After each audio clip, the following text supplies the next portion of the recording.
The movie opens in a desolate area during nighttime. A terrified and badly injured woman is seen desperately running for her life. A police car is chasing her. The man inside the vehicle intends to force her into a NASA rocket, and she is bleeding from her mouth.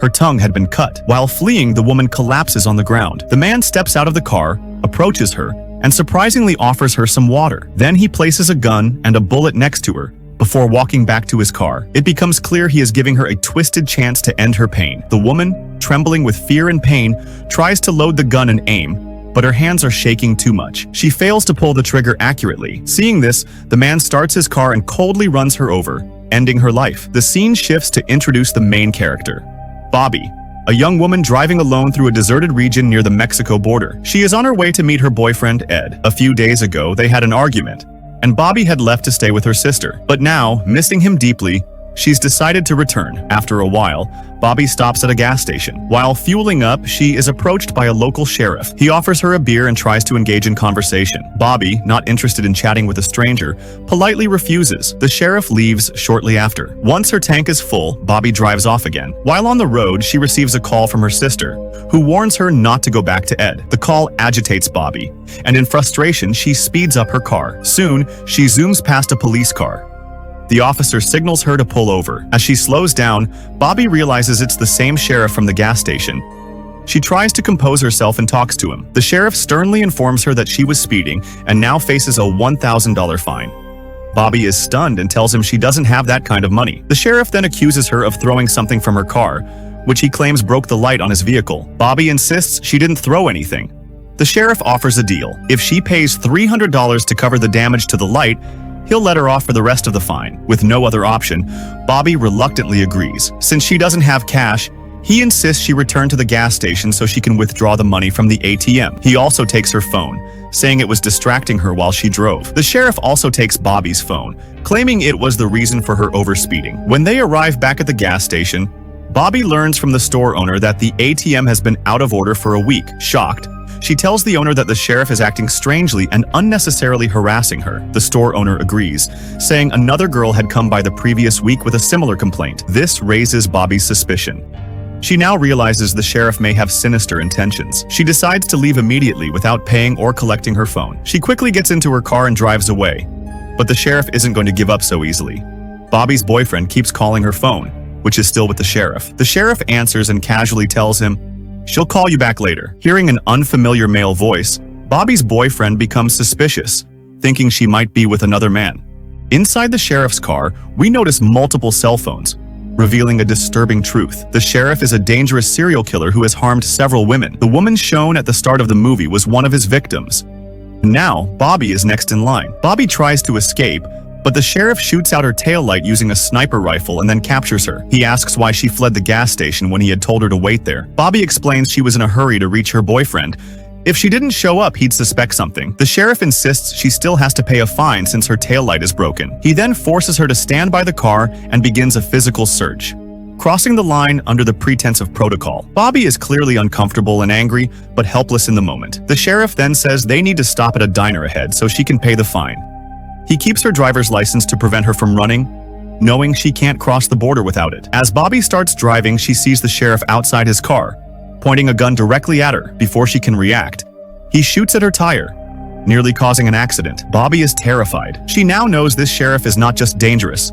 He's a complete psychopath playing a deadly game. Panicked, she gets out of her car and sees the sheriff speeding toward her. She begins running, on foot, towards the diner. After a long, breathless run, she finally reaches it. Inside, she quickly steals money off a table because she has no cash. Then, she uses the phone at the diner to call her boyfriend, Ed, and tells him she's in serious trouble. But Ed doesn't believe her. Instead, he accuses her of being with another man. Frustrated and heartbroken, Bobby sits down at a table. As she sits down at the diner, a waitress named Amy approaches her and says, "If you're going to sit here, you need to order something." With no other option, Bobby orders a coffee. Just then, she sees the sheriff arrive at the diner. Panicked, she rushes to the restroom, hoping to find a way out, but there's no exit from there. Meanwhile, the man whose money Bobby had taken is arguing with the diner owner, accusing Amy of stealing it. Without any proof, the owner fires Amy on the spot. Back in the restroom, Bobby sees her car. The sheriff had brought it with him. An idea strikes her. She immediately calls 911 and lies, saying she needs help at the gas station. Since the sheriff is the only law enforcement in the area, the dispatcher sends him there. Once he leaves, Bobby runs to her car, but it's locked. She realizes the sheriff isn't going to let her escape easily. She goes back into the diner and calls her sister to explain everything. Hearing the fear in Bobby's voice, her sister becomes worried and says she'll file a complaint. Suddenly, Bobby hears the sheriff's voice behind her. When she turns, he's standing there. To her surprise, he gives her back her keys, phone, and license, and even apologizes for his behavior. Bobby is stunned and confused by the sudden change. She tells her sister on the phone not to worry, that everything is fine now. As she steps outside, she sees Amy, the waitress who just got fired. Bobby walks over and offers her a ride, and Amy agrees. As they drive, they open up to each other. Amy shares that her life hasn't been easy. She struggled with addiction from a young age due to her troubled home. Bobby reveals that her father also wasn't a good person. As the two bond during their drive, a sudden shot rings out. Amy is fatally struck by a sniper bullet. The sheriff had fired from a distance. Bobby is horrified, breaking down in tears. In shock and panic, she gets out of the car, realizing the sheriff is coming for her and plans to frame her for the murder. Summoning courage, she gets back in the car and drives off, with the sheriff chasing her, trying to ram her vehicle from behind. During the chase, Bobby receives a call labeled with her sister's name. She answers, but it's actually the sheriff. He had renamed his contact in her phone. He taunts her, saying no one can save her now. At that moment, Bobby spots a truck ahead. She quickly pulls in front and stops it. Running up to the driver, she pleads for help, explaining that the sheriff is trying to kill her. The truck driver, alarmed, steps out with a gun. Soon, the sheriff arrives and points his weapon at the driver, claiming Bobby is a fugitive who killed someone and has been on the run since morning. But the driver doesn't believe the sheriff. Bobby's terrified condition tells a different story. However, the moment the driver gets distracted, the sheriff shoots and kills him too. Bobby, now in complete terror, runs back to her car. The sheriff lets her go, likely enjoying the chase. By nightfall, she reaches a remote garage and tries to call her sister, but there's no network. Suddenly, she hears a noise. When someone enters the garage, Bobby, gripped by fear, grabs a wooden stick and strikes, just trying to protect herself. Bobby thought it might be the sheriff, but it turned out to be a mechanic from the garage. She quickly apologized and explained her situation. The man told her to come inside, saying his boss might be able to help. A few moments later, another man arrived, possibly the boss. When Bobby asked to use the restroom, the man directed her to a room, but as soon as she entered, she was shocked. The room was filled with weapons, and the wall was covered with IDs of different women. Each ID had a number written on it, which sent chills down Bobby's spine. Suddenly, the sheriff entered the room and explained that the numbers on the IDs represented how many yards each girl was able to run before being caught. He then taunted Bobby, asking how far she could make it. As she tried to escape, the garage worker struck her on the head, knocking her unconscious. When she regained consciousness, she found herself tied to a chair and realized that the garage worker was actually the sheriff's mentally unstable younger brother. We also learn here that the sheriff harbors deep resentment towards women, rooted in his troubled childhood.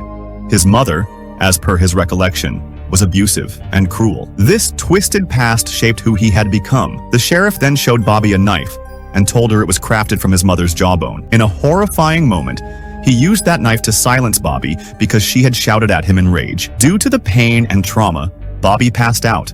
When she woke up, she found herself untied. She grabbed the knife and quietly stepped out. The two brothers were watching TV, unaware that Bobby was free. Seizing the opportunity, she ran away. But the brothers expected this. This was the final step in their hunt. Just like the beginning of the movie, they let their victim run before trying to finish the game. Bobby ran until she was exhausted.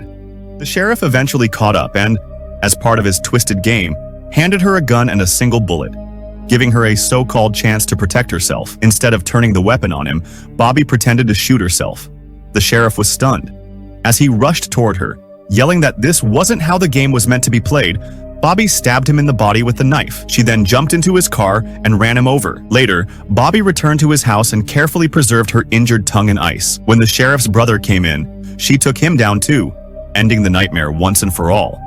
Bobby became the first woman to survive this psychopath's brutal game. In the final scene, she tossed her phone aside, realizing she had no need for a boyfriend who never really supported her. And with that, the gripping thriller Bloodstar comes to an end.